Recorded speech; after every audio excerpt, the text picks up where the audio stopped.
Guy, a bruising battle at the weekend, but job done in the end, points on the board. Yeah, absolutely. It was a tough place to go and play, Bath is, but we come away with 4 points, which was the main aim at the start of the week, and something that we need to back up on for this week.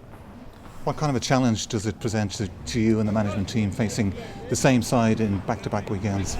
Yeah, it's a challenge. I mean, we're used to it now, we do it every year in Europe, but I think a lot of the harder work goes on before the first game, and then you're sort of trying to fine-tune and get the detail right, maybe things that you've missed having already played one game, so it's about getting the finer detail right and making sure we get our performance right on the pitch. I suppose if there's any frustration left after last weekend, this is an opportunity to channel that this weekend. Yeah, not so much frustration. I guess probably a couple of chances went begging that we're disappointed with. I think there was some general inaccuracies in our play that we need to get right, but that's about the fine tuning and making sure we get our detail right. And Leinster at home at the Aviva, they have a superb record there. I understand it might be a record attendance for a pool game in Ireland. So with the Aviva rocking Leinster's brilliant record, this should be a great night. Absolutely. I think the fans in Bath were unbelievable. It made it almost feel like a home game, and for us to come back here to the Aviva and have the crowd and the backing of the crowd and have a near full house, if not a full house, it's just fantastic for the players, and it's great credit to the fans. I think that they turn out every time we go to the Aviva and every time we play at the RDS, and they are a massive support and they deserve great credit for that.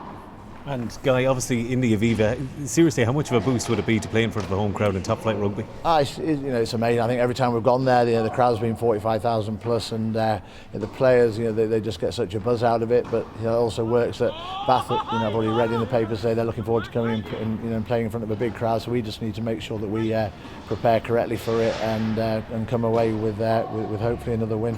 And having beaten them already, how much of a boost is it to Leinster?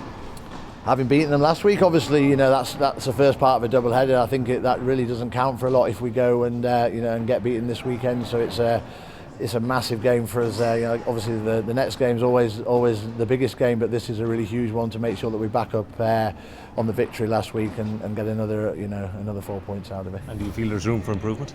Absolutely, because I think we realised that we weren't completely accurate, and we didn't get all the fine detail right last week, and so certainly the small margins win these games, and if we can improve in that area, then I say hopefully that'll be enough for another win, but we certainly have to make sure our performance is at the right level. And of course it's a huge charity night at the Aviva, the Christmas jumper campaign, and that should be really good. Yeah, absolutely. I think we've got 5 charities that we like to that we support each year, and this is huge. I think it goes quite right across the range from men, women and children. It's important that the charities are supported in any way possible, especially around around Christmas, which is an important time for everyone.